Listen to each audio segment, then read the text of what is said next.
वक्त की बड़ी खबर आपको बता दें, सावन की शुरुआत होते ही एक तरफ जहां सीएम योगी काशी विश्वनाथ मंदिर पहुंचे, जहां पर उन्होंने भगवान शिव का आशीर्वाद लिया, तो वहीं दूसरी तरफ अखिलेश यादव सावन की शुरुआत होते ही ट्रोल होते नजर आ रहे हैं सोशल मीडिया पर। उनका वीडियो जो है वो जंतर मंतर पर कॉकरोच जनता पार्टी का जब प्रदर्शन चल रहा था उस वक्त का वायरल हो रहा है, जहां पर वो जुनैद के साथ मुलाकात करते हुए नजर आ रहे हैं। तो क्या कुछ बवाल है, इसी पर चर्चा करने के लिए मेरे साथ मौजूद है मेरे सहयोगी नवेंदु जी। सर, ये दो तस्वीरें सामने आ रही है, एक तरफ सावन की शुरुआत होते ही योगी आदित्यनाथ काशी विश्वनाथ मंदिर जा रहे हैं, दूसरी तरफ अखिलेश यादव है जो जुनैद से मुलाकात कर रहे हैं, जो अभी काफी ज्यादा विवादों में है। देखिए, ये सिर्फ तस्वीरें नहीं है, ये उत्तर प्रदेश की राजनीति और पूरे देश की राजनीति की सबसे बड़ी हकीकत है। योगी आदित्यनाथ, उनका स्टैंड बिल्कुल भी क्लियर रहता है। हिंदू आस्था के साथ कोई खिलवाड़ मंजूर नहीं किया जाएगा, हर धर्म हर जाति का सम्मान होगा। दूसरी तरफ अखिलेश यादव हैं। कभी आपने देखा है किसी राम भक्त की तस्वीर को ये अपने सोशल मीडिया पर डालते हैं? कभी आपने देखा है कि किसी राम भक्त के साथ अखिलेश यादव मुलाकात करते हैं तो उसकी व्याख्या करते हैं? लेकिन जो विवादित व्यक्ति है जुनैद, जिसको लेकर अब बहुत सारे सवाल उठ रहे हैं, मामला सुप्रीम कोर्ट तक पहुंच गया है, अखिलेश यादव उससे मुलाकात कर रहे हैं। पहले तो सोशल मीडिया पर वीडियो डालते हैं और इसे सौहार्द का सबसे बड़ा उदाहरण बताते हैं। उसके बाद इमरान प्रतापगढ़ी से भी जुनैद की मुलाकात होती है, जुनैद का राजनीतिकरण हो जाता है। और अखिलेश यादव से मुलाकात के बाद जो चर्चाएं चलने लगी हैं, लोग ये कहने लगे हैं कि उत्तर प्रदेश के मुख्यमंत्री योगी आदित्यनाथ से कुछ सीखिए। कब तक इस हिंदुओं का अपमान करते रहेंगे, कब तक तुष्टीकरण की राजनीति करते रहेंगे? जुनैद कई दिन जंतर मंतर पर खाना खिलाते रहे और अब जब जांच के घेरे में हैं, पुलिस लगातार उन पर पैनी नजर गड़ाए बैठी है। उनसे पूछताछ भी हुई, पूरे परिवार वालों से पूछताछ हुई और पुलिस ये जांच कर रही है कि जुनैद के पास इतना पैसा आया कहां से कि एक एक दिन में 5-5 लाख 8-8 लाख रुपए के खाने उसने खिला दिए। क्या विदेश से फंडिंग की गई? क्या किसी नेता ने जुनैद के पीछे बड़ी भूमिका निभाई है? क्योंकि जिस तरीके से विपक्षी नेताओं का जुनैद के प्रति मोहब्बत उमड़ रहा है, अब बहुत सारे सवाल उठने लगे हैं। उनके काम को लेकर भी कहा जा रहा है कि वो सिर्फ मोबाइल रिपेयर का काम करते थे, तो इतना पैसा कहां से आया? कहा नहीं जा रहा, यही सच है कि जुनैद का एक मोबाइल का दुकान है और वो मोबाइल का दुकान ही चलाता है और किसी बहुत ही समृद्ध परिवार से वो नहीं आता है। तो एक सामान्य परिवार से आने वाला व्यक्ति जो कि एक मोबाइल रिपेयर का काम करता है, वो जंतर मंतर पर इतना बड़ा लंगर कैसे चला सकता है? इतने पैसे उसके पास आए कहां से? इसलिए अभी आप देखिएगा कि जब सुप्रीम कोर्ट में अगली सुनवाई होगी तो बहुत सारे रहस्यों से पर्दा उठेगा और योगी पुलिस भी इस मामले की लगातार जांच कर रही है कि आखिरकार जुनैद के पास पैसा आया कहां से, इसके पीछे कौन खड़ा है, किसकी फंडिंग है और जुनैद किसके इशारे पर काम कर रहा था। सर, जुनैद के जो परिवार वाले हैं उनकी ओर से बयान सामने आया, उन्होंने कहा कि 4 से 5 हजार रुपए सिर्फ जुनैद ने अपने कंट्रीब्यूट किए हैं, उसके अलावा जितने भी पैसे वो उसके दोस्तों ने मदद करी है, चाहे वो सब्जी फल ये सब लाने की चीजें हो या फिर दूसरे तरीके से। तो मदद की है तो बताएंगे ना कौन से वो दोस्त थे, कहां से वो आए थे, उनके पास कितने पैसे थे, वो दोस्त उनके कितने पैसे वाले हैं, वो क्या करते हैं? क्योंकि जुनैद अगर मोबाइल का दुकान चलाते हैं और इनके दोस्त पंचर बनाने वाले हैं, सब्जी बेचने वाले हैं, फल बेचने वाले हैं, तो क्या ये करोड़पति हैं? और अगर करोड़पति नहीं है तो फिर इतना पैसा कैसे खर्च कर दिया है? तो सवालों के जवाब अब सिर्फ जुनैद को नहीं, अखिलेश यादव को भी देने होंगे, क्योंकि जो प्रेम समाजवादी पार्टी और कांग्रेस का जुनैद के प्रति उमड़ रहा है, अब जुनैद और विपक्ष को लेकर बहुत सारे सवाल उठ रहे हैं कि इन लोगों के बीच कोई डीलिंग हो चुकी है। जिस तरीके से सोशल मीडिया पर वीडियो वायरल कराया जाता है, एक एक नेताओं के साथ मुलाकात की जाती है और उसके बाद जुनैद को एक हिंदू मुस्लिम वो जो गंगा जमुनी तहजीब है उसका सबसे बड़ा प्रतीक बनाकर पेश किया जाता है अखिलेश और कांग्रेस के नेताओं के द्वारा, तो सवाल तो उठने लाजमी है। क्योंकि दूसरी तरफ तो योगी आदित्यनाथ हैं जो कह रहे हैं कि अगर बुरा किया है तो उसका फल मिलेगा। और आप देखिए, कांवड़ यात्रा की शुरुआत हो चुकी है उत्तर प्रदेश में। योगी आदित्यनाथ की प्रशासन हर वो पुख्ता काम कर रही है जिसके चलते उत्तर प्रदेश में कहीं कोई हिंसा ना हो, कहीं अराजकता ना फैले और माहौल पूरी तरह से शांत रहे। जबकि अखिलेश यादव जो कर रहे हैं वो तुष्टीकरण नहीं तो और क्या है। योगी आदित्यनाथ यही तो कह रहे हैं। आज भी वो गाजीपुर गए, अफजाल अंसारी का जो गढ़ कभी हुआ करता था, वहां से उन्होंने कहा है कि अगर समाजवादी पार्टी के बारे में मैं बोलने लगूंगा तो ये लोग मुंह छिपाकर भाग जाएंगे।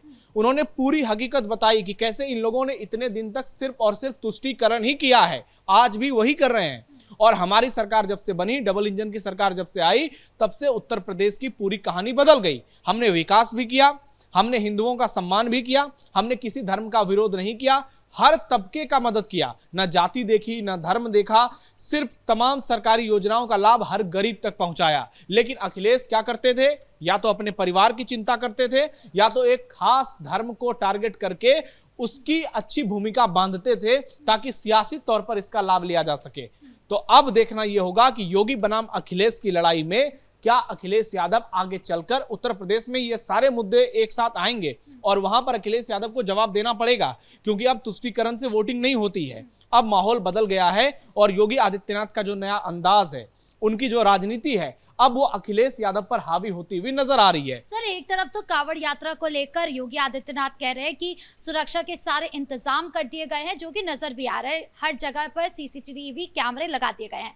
लेकिन वही दूसरी तरफ कुछ मुस्लिम नेता हैं, वो बार बार एक ही आरोप लगा रहे हैं कि जब नमाज पढ़ने का वक्त होता है, 2 मिनट की हमें नमाज पढ़नी होती है, जब सड़क पर हम नमाज पढ़ते हैं तब आप लोगों को इतनी दिक्कत होती है, लेकिन जब कांवड़ यात्रा निकल रही है तो सरकार पूरा सहयोग कर रही है, रूट डाइवर्जन हो रहा है और बाकी चीजें भी करी जा रही है। देखिए, इतने दिनों तक तो उत्तर प्रदेश में कांवड़ियों के साथ मारपीट ही की गई, उनकी बेइज्जती ही की गई, उनकी आस्थाओं के साथ खिलवाड़ ही किया गया।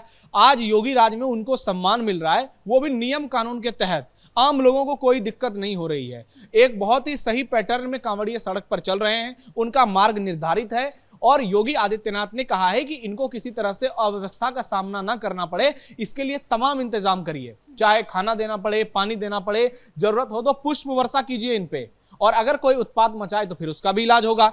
लेकिन जो लोग बार बार ये सवाल उठाते हैं कि योगी राज में मुसलमानों की इतनी दिक्कत होती है, उनको ये बताना चाहिए कि मुसलमानों के कितने त्योहारों पर उत्तर प्रदेश में बवाल हुआ है। समाजवादी पार्टी की जब सरकार होती थी तब क्या होता था और आज क्या होता है? क्या आज मुसलमान ईद नहीं मनाते, बकरीद नहीं मनाते, मुहर्रम नहीं मनाते? उनकी जितनी भी पर्व त्योहार जो भी आता है उनका, हर उसमें उनको बराबर सरकारी लाभ भी दिया जाता है। जो चीजें चलती आ रही थी शुरू से वो आज भी जारी हैं। लेकिन अगर सड़क पर उतरकर सड़क जाम करेंगे, बेवजह हाईवे जाम करेंगे, और इनको नमाज तो हर दिन पढ़ना होता है, हर शुक्रवार को हजारों की संख्या में लोग सड़क पर उतरते हैं, तो ये हर दिन संभव नहीं है। कांवड़ यात्रा साल में एक बार होती है। इसलिए योगी आदित्यनाथ ने कहा है कि इतने दिनों तक जिनकी भावनाओं के साथ खिलवाड़ किया गया, मेरे समय में तो उनको सम्मान मिलेगा, और कोई अगर आस्था के नाम पर सड़क पर हुड़दंग मचाएगा फिर उसको छोड़ा भी नहीं जाएगा। ऐसा नहीं है कि कोई हिंदू धर्म का भी व्यक्ति हो, वो अगर सड़क पर कानून व्यवस्था को तोड़ेगा तो उस पर एक्शन नहीं होगा।